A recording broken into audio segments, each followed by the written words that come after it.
waaw asalaamaaleykum mbokki Tëngéej asalaamaaleykum mbokki Sénégal tey li ñu dajale fii du lu dul ñaxtu jooytu li ñu dajale fii du lu dul wax naqar gi nga xamante ne nii moo ngi rey waa Tëngéej di faagaagal waa Tëngéej boobu ba léegi li ñu dajale fii tey xuloowuñu xeexuñu daggasante wu ñëw kenn koo xamante ne ni kilifa la Tëngéej dañ leen di woosa di leen lancer appel di leen xamal ne seeni ndaw ñoo jóg uniquement ngir xeexal seeni yaay seeni rakk seeni mag seeni baay ngir ëllëg bu ñu feebareetee mën a faju bu mucc ayib tey jii ñu daje fi ngir hôpital Youssou Mbargane bii ñu jàkkaar lool mu nekk hôpital boo xamante ne nii li muy polariser ci département bi jégg na dayoo waaye ba tey mën nañ ko jàppe ne daanaka état district de santé la ko jàppe parce que lu tax district de santé mooy que ne boo duggee ci hôpital Youssou Mbargane bii daanaka rajo ya paan nañu scanner amu fi pharmacie bi dara newu fa personnel de santé bi doone personnel boo xam ne mën nañoo xëy soo ba ngoon toog parce que la majeure partie la médecin war a liggéey ci hôpital amul ci hôpital Youssou Mbargane bii. tey fi nga xamante ni fi lañ taxaw mu nekk Rufisque est plutôt donc mu am benn combat bu nga xamante ni dañu ñëwoon tey jii pour xeex ko muy combat bi nga xamante ni yaakaar naa ne képp kuy doomu aadama dëkk Tëngéej combat bi ñor na la képp ku dëkk ci région de Dakar combat bi ñor na la ndax lu tax région de Dakar boo jëlee région de Dakar xaaj jël ko de muy ñetta nga jël ñaari yëpp genn wàll gi yëpp fii la ñuy fajusee kon yaakaar naa ni ku ci nekk rek combat bi sa combat la balaa may commencé nag dafa am appel bu nga xamante ni dañ ma ko woo sànq suñu benn camarade waroon fi taxaw tey ñëwul muy lat yaayam dafa feebar dëkk fii ci ginnaaw ci cité Youssou Mbargane bi mu feebaree am AVC ñu indi ko Youssou Mbargane gii biñ ko indee malheureusement scanner bi baaxul le temps ambulance bi di ñëw def na 2 heures de temps bañ koy yóbbu hôpital affaire bi gën a yokk tey mu jàpp ne yaayam génn na àdduna amaana ni tey ji scanner boobu bu amoon Youssou Mbargane ba tey yaayam mu ngi dund kon nag le mal est profond à Youssou Mbargane accueil bi am Youssou Mbargane tey jii boo ñëwee indi sa malade ñu war ko faj balaa ngay dem gis médecin bi rek di nga def 2 heures de temps ci diggante jaabante demal fii demal jëndi garab demal jënd ordonnance donc loolu aussi tam bëgg nañ ñu jël ci ay pexe leneen li mooy ñu leen di xamal ne tey ñun jeune Tëngéej yi comme ni ko taw foofu waxee xaaruñu ci député xaaruñu ci ministre xaaruñu ci benn autorité ndawi Tëngéej yi ñoo jël seen destin en main combat bi suñu combat la def nañ li nga xamante ni nag moom la ñu yoon may ndax nag ay ndaw lañ mais xam nañ yoon muy da ngay déposer ñu dem déposer préfecture bi ñu déposer malheureusement préfet bi nanguwul li nga xamante ni mooy marche bi te marche pacifique yaakaar naa ne ku ci nekk xam nga ne dañ ko war a nangu loolu moo tax tey jii ñu bëri ñëwuñu pour bu wax leen rek ñi nekk suñu ginnaaw moo ëpp ñu teew fii loolu aussi ñu bàyyi ci xel wax son excellence le président Macky Sall nekk na gestu Tëngéej ndax nag dafa jot mu gestu Tëngéej ndax boo xoolee Tëngéej élection bu jotee waa Tëngéej ñoo koy gagné donc loolu aussi dafa jot mu delloo Tëngéej li nga xamante ni moom la moom hôpital yu baax yi nga xamante ni mu ngi koy def ci yeneen gox yi mu def ko fii ci Tëngéej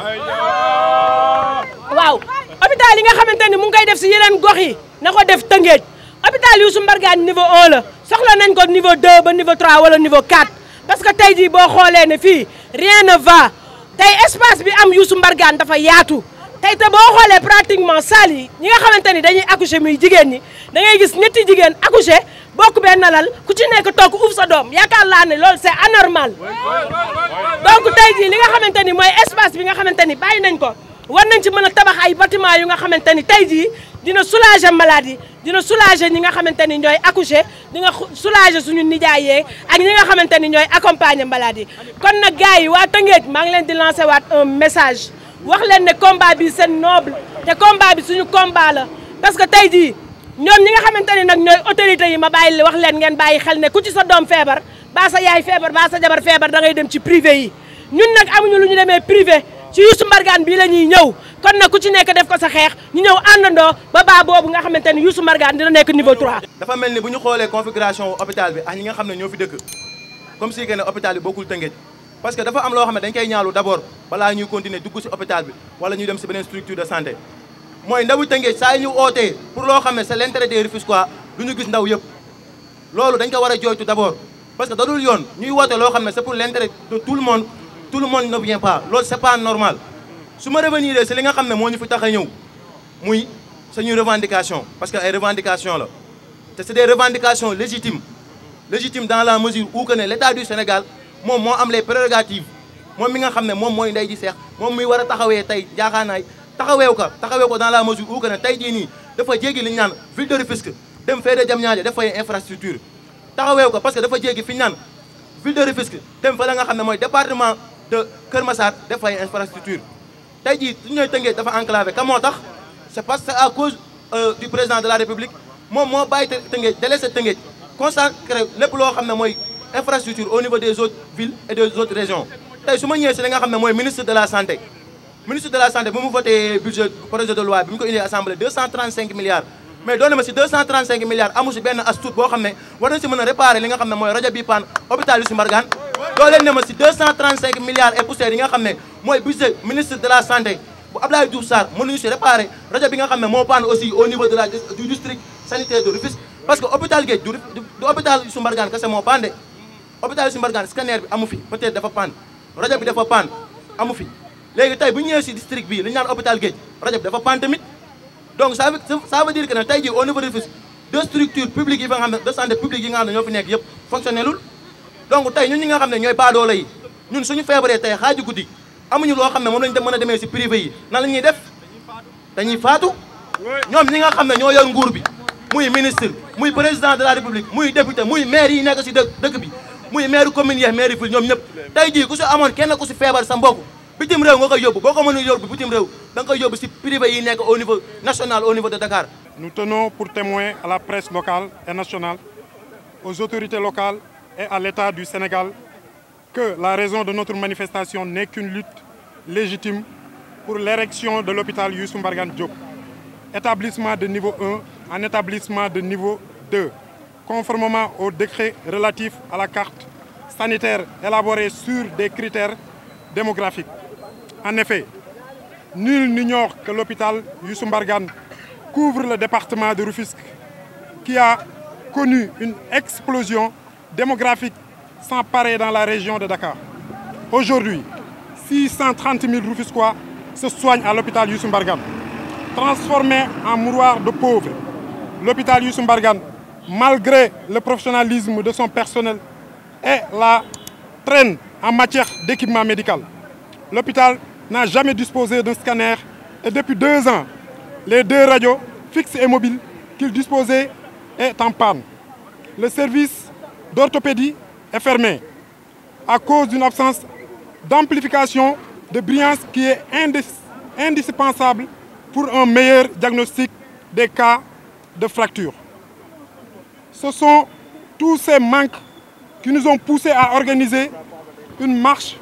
malheureusement interdite par le préfet du département, sans qu'aucun motif légal, autre que la notification de fourre-tout, de troubles de l'ordre public, ne nous soit transmis. Ce qui est une violation du droit constitutionnel et une méprise des difficultés rencontrées par les Rufisquois. Nous dénonçons cette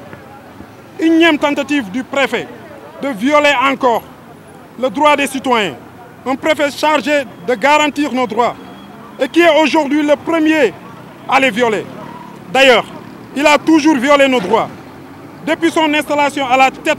de l'administration déconcentrée du département de Rufisque, aucune autorisation de marche n'a été autorisée, ce qui est une bonne chose pour sa promotion personnelle, celle d'être au service des injonctions de l'État même, si elles vont à l'encontre des populations. Nous tenons à dire à ce préfet que ces interdictions n'entraveront en rien notre volonté de réclamer encore auprès de l'État une meilleure considération des Rufisquois à travers le relèvement du plateau médical de Youssou Mbargane Diop. Le combat commence à peine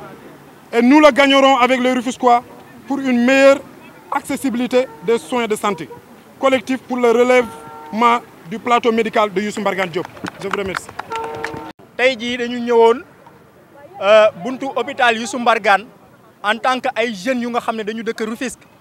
di revendiquer un plateau médical de haut niveau boo xam ne nii bëgg nañ ko pour l'hôpital Youssou Mbargane parce que gis nañ que ne hôpital Youssou Mbargane nekk na hôpital boo xam ne dafa nekk ci département polarisé un département bu ñuy woowee département de Rufisque ku ne xam na département de Rufisque li muy représenté ci Sénégal mais tey jii dañu seetlu que ne lépp loo xam ne dañ koy def ci wàllu santé ak ci yeneen domaines yi dañuy jéggi Rufisque di ko defi ji feneen alors que tey jii nii population rufisquoise bëri na ay tawat yoo xam ne bu leen daloon bu ñu ñëwoon fii nii ci hôpital Youssou Mbargane fii nii dañ leen di renvoyer feneen te gis nañ fi ay exemple yu bëri muy rajo muy scanner yooyu nga xam ne warul ñàkk ci benn hôpital ak population bi fii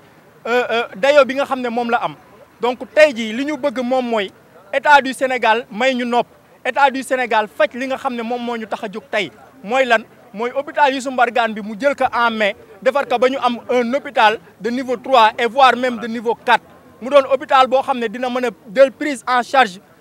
problème yi de santé yi nga xam ne moom la Rufisquois yi am loolu nag c'est pas trop demandé